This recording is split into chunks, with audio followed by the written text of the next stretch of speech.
દરેક રક્ષાબંધન પર કાજુ કતરી તો બહુ જ ખાધી અને ખવડાવી. તો ચાલો આ રક્ષાબંધન પર કંઈક નવું બનાવીએ. આજે બનાવીશું ફ્રેશ રોઝ ડ્રાયફ્રૂટ કલાકંદ. એકદમ તાજી ગુલાબની પાંદડીઓનો ઉપયોગ કરીને આજે આપણે આ કલાકંદ બનાવીશું. તો તેના માટે અડધો લીટર દૂધને અડધું થાય ત્યાં સુધી ઉકાળી લેવાનું. પછી 1 કપ તાજી ગુલાબની પાંદડી અને 1/3 કપ ખાંડને પીસી લેવાની છે. કલાકંદમાં પનીર જોઈશે તો 1.5 લીટર દૂધને ફાડીને તૈયાર કરેલું પનીર ખમણી લઈએ અને પછી દૂધ ઉકળીને અડધું થાય એટલે ખમણેલું પનીર અને વાટેલી પેસ્ટ એડ કરી દઈએ.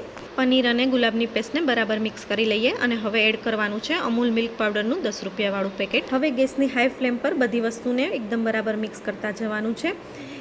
પનીરમાંનું દૂધ અને ખાંડનું પાણી બળી ન જાય ત્યાં સુધી સતત આ મિક્સરને ચલાવતા રહેવાનું.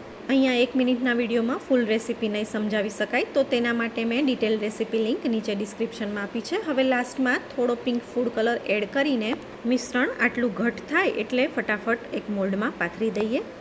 હવે રોઝ ફ્લેવર ડ્રાયફ્રૂટ કલાકંદ છે તો એકદમ બારીક કટ કરેલા કાજુ બદામ પિસ્તામાં 1/4 કપ ગુલકંદ એડ કરીને બરાબર મિક્સ કરીને ફટાફટ ગરમ કલાકંદ પર પાથરી દઈએ. ઉપર થોડી સૂકી ગુલાબની પાંદડી નાખીને ડ્રાયફ્રૂટને સ્પેચ્યુલાથી એકદમ બરાબર સ્પ્રેડ કરી લઈએ. કલાકંદ ઉપર વ્યવસ્થિત ડ્રાયફ્રૂટ ચોટી જાય તે રીતે. એકદમ પ્રોફેશનલ લુક લાગે એટલે મેં અહીંયા થોડો ચાંદીનો વરખ લગાવેલો છે. તમે ન લગાવો તો પણ ચાલે. 2 કલાક જેવો કલાકંદ સેટ થાય પછી પીસ કરી લઈએ.